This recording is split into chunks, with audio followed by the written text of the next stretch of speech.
Hi YouTube, this is Joe Calton with Calton Cutlery. You can find us on the web, caltoncutlery.com. Got the camera out, shooting a couple of videos. One of them on my list to do was conditioning, well, should we call it conditioning or repairing, or how about we just call it fixing oil stones? Okay, so I sharpen most everything by hand. I mean, sure, I'll rough in edges on the belt grinder, but for me, nothing is quite as good as an edge that's been sharpened by hand on a stone. Now, whether that's an oil stone, a water stone, a diamond stone, you know, any of those. You know, when you sharpen under power, you know, you get two big things that I don't like. One of them is an awful lot of heat, which can damage your edge, and the other one is an awful lot of rounding of that edge. So instead of getting an edge that is, you know, if you're doing a flat sharpening, not a convex sharpening, but if you're doing a nice flat sharpening, you know, you want to make a perfect triangle between the point of the triangle and, you know, the edges of your, you know, your sharpening bevels. All right, when you start sharpening on a belt grinder, you have a tendency to make those more convex, or if you're sharpening on a buffing wheel or one of those the paper sharpening wheels that are basically just a buffing wheel. And I just really don't care for all of that. I just much rather sharpen by hand on a stone of some sort. Now, oil stones have been my favorite, although lately I've been getting into making straight razors, and I've been playing all around with an awful lot of the water stones, and there's some things with those that I really like. The biggest thing with those that I like is that they're fast cutting and you can flatten them. So, you know, you start working a knife on here's a knife. You start sharpening that knife on a stone, and you know, there's no way to use the entire top of the stone. You have to start your stroke on the stone, and so there's always, you know, the ends are going to be higher than the center of the stone. Now, if you use your stone, you know, to maximize the use of the stone, so let's say you've got a pile of 20 knives that you need to sharpen, okay? So you'll go ahead and sharpen, you know, 2 knives with the stone this way, and then turn the stone around, and then sharpen 2 knives the stone that way, turn it around, you know, to keep your wear going as even as you can. And then you can use the ends for, you know, let's say you've got a spot right up inside the choil that you're not hitting. Well, then just use the end of that stone to get into that spot, and that will kind of, you know, bring the whole stone down as even as you can. You know, that helps quite a bit, but you're still going to end up with stones that are swayed. And I oiled this one up just to kind of start getting it ready. And we've got a straight edge. Now, granted, this isn't a machinist straight edge, but it'll be straight enough to show you what I'm talking about. See all that light in there? Yeah, this one's not, look at there, there's so much that you can actually start seeing stuff on my bench. Okay. So when you type in a search on YouTube for, you know, flattening, sharpening stones, everything that I've always gotten has been to do with water stones. There's been a couple of them that show how to flatten oil stones. Basically by taking this stone and going out and finding a patch of sidewalk and just rubbing it on the sidewalk like you would with a water stone. So I tried that a couple of times. It really didn't work all that well for me. Pretty much it started grinding the edges of the stone down, and then after about 20 strokes or so, then the stones glazed over, and then it wasn't cutting anymore. And it really didn't remove all that much material of the stone anyway. And then that glazed over portion, boy, then you couldn't, I mean, it just wouldn't cut, you know, I mean, it was just glazed over. It's kind of like sandpaper that's worn out, you know, it just will not cut. So anyway, about a year or so ago, I came across something.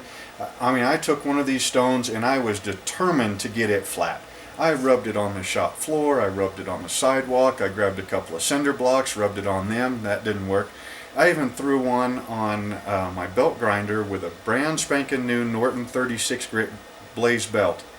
And I figured, well, ceramic, it's going to cut this in a little bit. Nope, didn't really do much anything except for just glaze it over. Well then, for some reason, I thought, you know what, to heck with it, and I'm just going to scrape that off. So I grabbed an old file. This is a Nicholson flat bastard file. It's got fairly coarse teeth on it, and I grabbed that file and I just attacked that stone. And what I found was that it worked really well. It removed that glazed up portion. It is brutal to the stone though. It will remove the glazed portion. It will bring the high spots down. But so far the only way I've found to get it even, well, I really haven't found a way to get it even.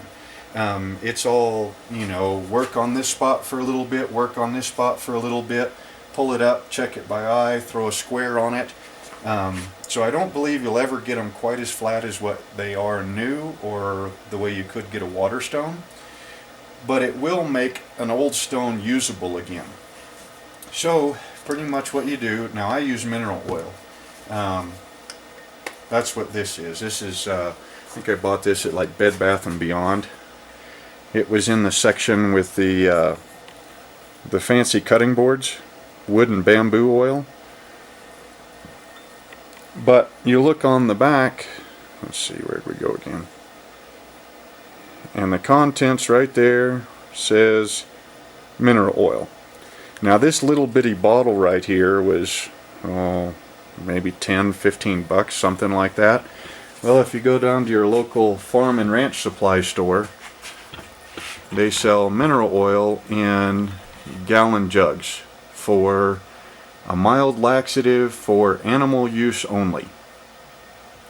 I think that jug right there, the whole gallon of it, cost me like $20 at Murdoch's, something like that. So anyway, so now that I have you over here, let's see, now we'll put you on the left side. This seems to work best when the stones had some oil on it for a little while. Like let's say you go ahead and sharpen the 20 knives that you have to sharpen today, and then when you're done, seems like the surface of the stone is a little bit softer and it'll come down a little bit easier. Now like I said, this is pretty brutal, so I'm pretty sure somebody's going to say, hey, what on earth are you doing to that stone, and is it making it better? I don't know if we have glassed.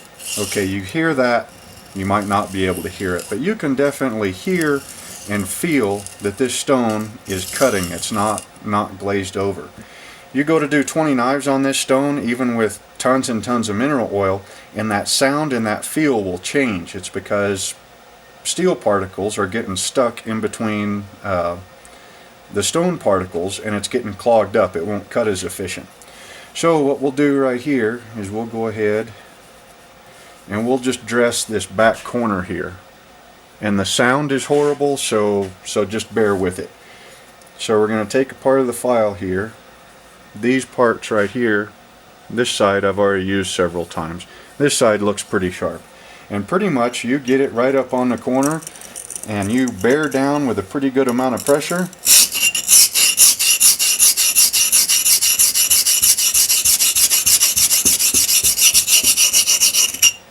And you file away.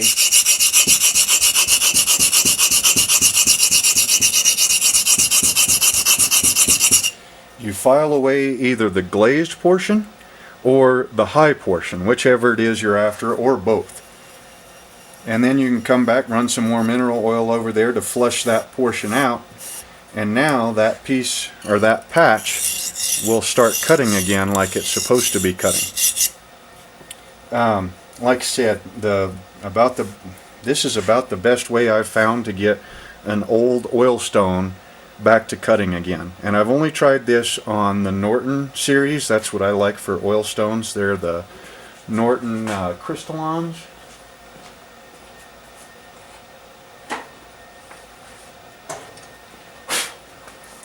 Here's an old box that I'm keeping brass stock in.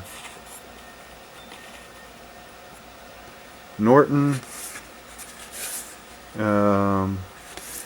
combination bench stone, JB8, coarse fine. I think it's yep, crystalline right there. Anyway, now, you know, I sharpen an awful lot of knives, and I typically use oil stones just for the roughing in portion. You know, so I'll go ahead and take a knife, rough the edge in on the belt grinder on a 120 grit, usually ceramic belt that's had a little bit of wear in it already. And I always do that with the belt going away from the edge. So if the edge is coming this way, coming towards me, I'll do it edge down. That way I'm not getting bits and pieces of that grit that are impacting the edge. It's all going this way. Once the edge is roughed in on the machine, and it's not as precise as what you can get by hand on a stone, then come in, finish setting the bevel on the coarse side, clean everything up on the finer side, and then typically I go to a DMT or a Smith's 325 coarse diamond hone, because those stay really nice and flat. But then by the time you get to there, all you're really doing is cleaning things up and putting your final edge on. And by using the oil stones and the belt grinder to do all your heavy lifting and your roughing in, it really saves on those diamond hones, because they're pretty pricey. I think the last one I gave like 60 bucks for, and I think it was but of course it's one of the big ones. I mean, it's this size right here, so maybe a 12 or a 13 inch, something like that. But anyway, like I said, this is the best method that I've come up with on how to dress. That's the word that we're looking for, is dress the face of your oil stones. It is brutal. It sounds brutal. It does wear away the top edge of your stone, but it also gets rid of the glazing and makes the stone cut again. You can also bring your ends back down to where it's mostly flat again, so that you don't have that real bad sway back version. It's just about the best way I've come across to be able to do it. If you have a better way, let me know. But like I said, this is about the best and the fastest way that I've been able to find to do it. Hope you enjoyed the video, and we will see you next time.